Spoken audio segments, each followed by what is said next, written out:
Hey everyone, Pastor Sam here, and I hope you and your family had a blessed Christmas. And now we're getting ready to welcome the new year, 2021. And I've got a surprise for you, but you'll have to watch till the end. Now, it's hard to believe that the projection in the middle of March for the COVID lockdown was initially about 3 weeks. Remember that? And here we are at the end of the year. This has been a hard year for the whole world as we've searched for new ways to connect, to communicate, to do life. And maybe you look back on this year and you've personally suffered loss. A loved one died and you weren't able to hold the funeral or grieve the way that you had expected. Most of us have experienced some form of loneliness as we've journeyed through this lengthened period of isolation. This has been unspeakably difficult. Conversely, perhaps like some in our church, you've been filled with joy as you've welcomed new life into your family. You've welcomed a new baby, passed some significant milestones. You've graduated or gotten a new job or a promotion or have gotten married. Maybe 2020 has been a year you'll look back on as a year of significant blessing. We've probably found ourselves with a foot in both worlds. We're holding two cups in our hands, a cup of suffering and a cup of joy. And the reality is that life is filled with the tension of joy and suffering. And I think that's why Jesus' promise to us is so profound and so necessary. In this world, Jesus said, you will have trouble, but take courage. I have overcome the world. As followers of Jesus, we don't deny trouble and trials.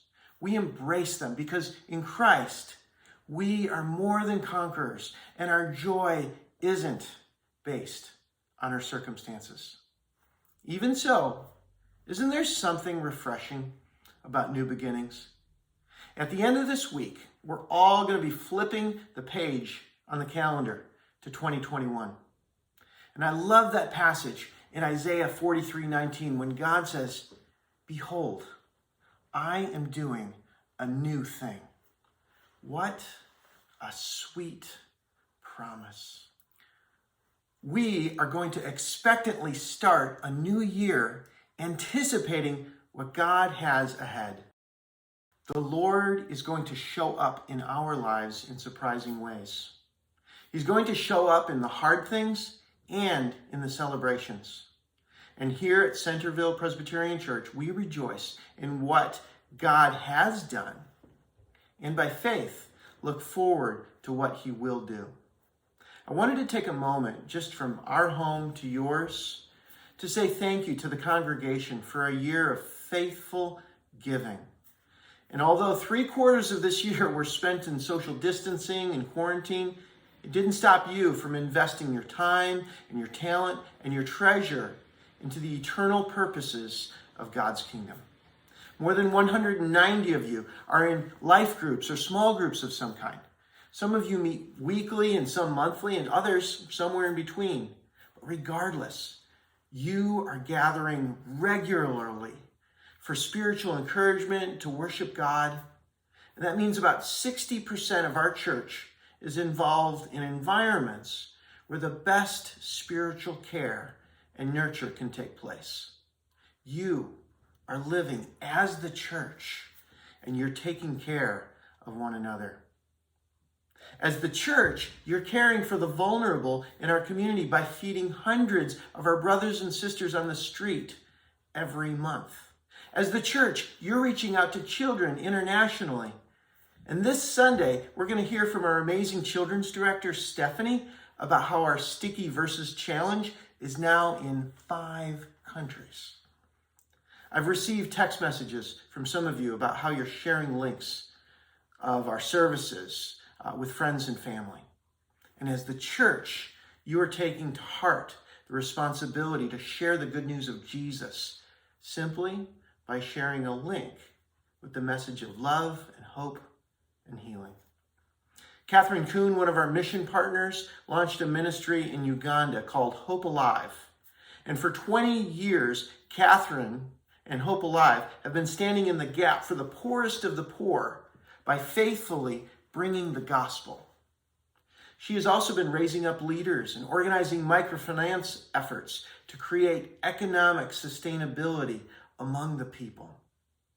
The aim of this year's Christmas offering was to raise emergency relief funds for 465 families that they care for in Uganda who are literally facing starvation.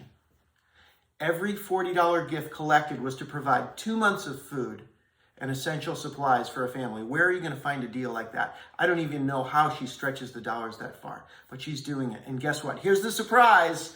This is what God did with your generosity. 465 times 40 is 18,600. And our Christmas offering as of Monday was $79 over that. Can we just say thank you to God? We're going to celebrate. This is how we celebrate COVID style. And even more amazing, yesterday, more than $10,000 additionally came in over that. So we've blown past our Christmas goal. Now, the truth is, I don't know what 2021 is going to bring. And you don't know what the next year is going to hold. But what we do know is this. When times are dark, the need for hope is greater than ever. And we know that if anyone is in Christ, they are a new creation. So as we close out the year, myself and Session just want to say thank you. Thank you for loving with your words and your actions. Thank you for sharing the gospel in word and deed. We're still about $40,000 short of our general budget goal for December, but I know that God can meet that need because we're a generous congregation. So if you're able and you'd still like to make a gift here at the year end to help us finish December strong, please be sure that it's postmarked by December 31st, this Thursday. So now just raise your hand to the Lord and receive a blessing. So now, may the Lord bless you and keep you. May the Lord make his face shine on you. May the Lord turn his face toward you and be gracious to you and give you peace. We look forward to seeing you next year. God bless.